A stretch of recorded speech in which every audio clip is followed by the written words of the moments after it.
viver no meio de uma sociedade diferente, ela já faz parte desde a gente ser criança, né?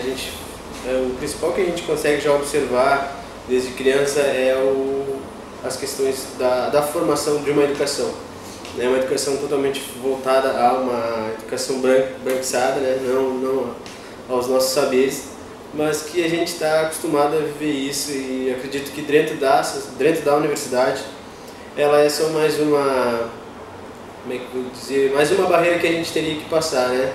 A gente conversa bastante com os nossos voos, né, que eles sempre estão nos incentivando, nos propondo, dizendo que a gente hoje seria como um exemplo de pessoas, de guerreiros antigos que buscavam um novo espaço para as comunidades indígenas, né? Busca de espaço, construção de políticas públicas, e a gente que está aqui, a gente que está vendo como é que está acontecendo, e a gente tem uma carga enorme nas costas enquanto estudante dentro da instituição.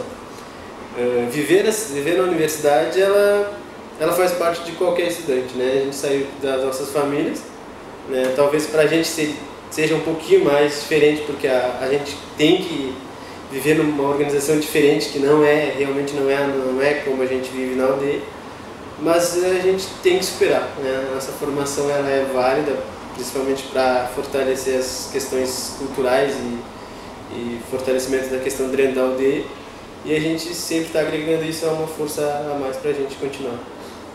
Qual é a história que você aprendeu na escola sobre os povos indígenas?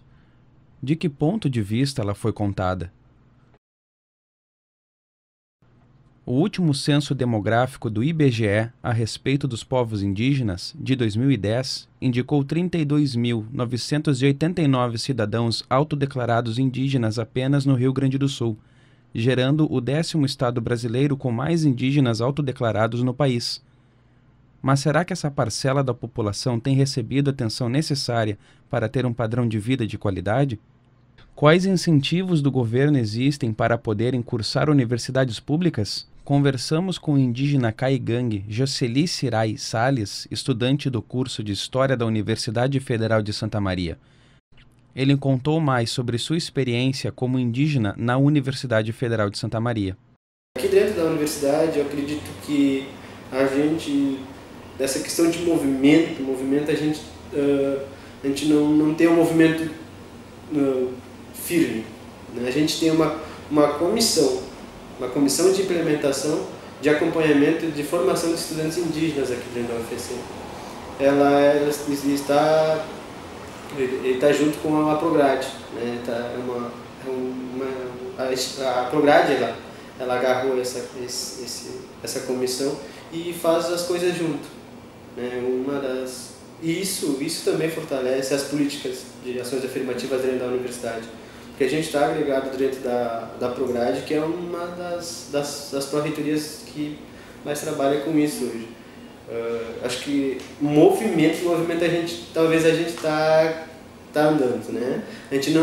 Se a gente pensar no movimento, a gente também ainda é minoria dentro da universidade, né? Mas faz parte, a gente está indo, a gente tem grandes conquistas aqui dentro da universidade, né? A gente tem uma conquista, o primeiro é a questão de um processo seletivo, né, específico. A gente tem tá saindo a construção da nossa casa, né, casa específica para os estudantes indígenas. Né? A gente tem conquistas ali, mas ela não vem de agora, né? Apesar das dificuldades, a luta da comunidade indígena tem mostrado resultados muito positivos e que refletem um pouco do sucesso dos processos de inclusão. É o exemplo da matéria exibida pela TV Campus de agosto de 2016 sobre o primeiro encontro de estudantes indígenas da região sul do Brasil. Promovido pelo PET Indígena, o encontro discutiu 3 temas principais: direito, território e saúde. O Programa de Educação Tutorial Indígena reúne estudantes de vários cursos de graduação. Em agosto, mês em que se comemora o Dia Internacional dos Povos Indígenas, uma série de atividades organizadas pelo Programa Tutorial Indígena da UFSM celebra a cultura e reforça a importância da inclusão. Nesse sentido, acontece o primeiro encontro de estudantes indígenas da região sul, sob os eixos Direito, Território e Saúde. Na região sul do Brasil, contamos apenas com 2 grupos PETs indígenas, sediados na UFSM e na UFPR. A importância do PET indígena nessas universidades reafirma a presença indígena e possibilita novos olhares sobre velhas questões, que ainda são debatidas na universidade, amparadas por conceitos e pensamentos da idade contemporânea, ou seja, abordando questões atuais com base em conceitos ultrapassados. Por outro lado, os povos indígenas e seus pensamentos e práticas sociais possuem alternativas para questões contemporâneas referentes à crise ambiental, conservação de nascentes, recuperação de florestas, conceitos de educação e saúde que podem qualificar políticas públicas com novos horizontes. Na verdade, a gente vem para a universidade com o intuito de voltar, se formar aqui e voltar e ajudar a nossa comunidade, né? Então, para mim, como acadêmica, assim, eu curso enfermagem, para mim é uma experiência muito grande, sabe, organizar um evento desse porte, assim, que é todos os estudantes das federais da região sul, não só as federais, como também nós temos colegas aqui que fazem os particulares. Daí, para mim, é um grande aprendizado, né, como chegar e utilizar isso na aldeia lá, apresentar na verdade, um novo planejamento, né, como a gente pode utilizar isso dentro da aldeia em prol da nossa comunidade.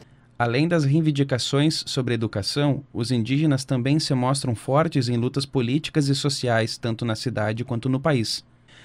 A comunidade estudantil indígena de Santa Maria se mostrou presente nas manifestações do dia 13 de dezembro de 2016, que protestavam contra a PEC 55, que visa limitar os gastos públicos em educação e saúde no Brasil. Chega, né, que a gente tem que pagar conta, se é para cortar gasto, que os políticos cortem no bolso deles, não no nosso. Nós já pagamos a maior carga tributária do mundo. Está na hora de ocupar. E ao secretário de Segurança do Estado, que ele tenha coragem de voltar a Santa Maria e enfrentar os problemas aqui. Se ele mandar a brigada bater nos nossos companheiros, ele vai ter que nos enfrentar aqui também. Porque como covarde de fugir de Santa Maria, como um rato foge do gato. Um forte abraço igual ao lutador. Entender o contexto e a contemporaneidade do povo indígena nada mais é do que entender nossas próprias raízes, com o suor das lutas, os sorrisos das vitórias e a certeza de que nossa história é muito mais profunda do que aprendemos na escola. Eu acho que primeiramente quando a gente procura mostrar alguma coisa, a gente precisa conhecer, né? Mostrar do que é aquilo, qual que é a importância daquilo para aquele grupo minoritário, o que é relevante para eles, né? O que eles querem que a gente mostre primeiro, né? Isso seria mais voltado para uma questão de cultura, isso vale para qualquer grupo, mas numa questão de representatividade, de questão de luta, isso também vale bastante, conhecer por que daquilo, né? Porque muitas vezes, como eu falei antes, a mídia, ela mostra aquilo que está acontecendo, mas ela dá um discurso diferente do que está sendo, do que é o ponto de luta lá do chão, né, da comunidade, dos grupos minoritários. Então eu acho que seria principalmente dizer conhecer o corpo do movimento, conhecer o corpo do assunto, né? Até quando a gente faz um movimento, né, um movimento como eu falei antes, de trancar uma estrada, ela não é dita assim, não, vamos trancar a estrada para a gente barrar o que está acontecendo. Não, ela é uma questão de dizer, de realmente escutem a gente. É que a gente está aqui, a gente não terminou ainda, né? Passou tantos anos e a gente não acabou. Só que a gente está aqui, né? Eu acho que seria basicamente isso.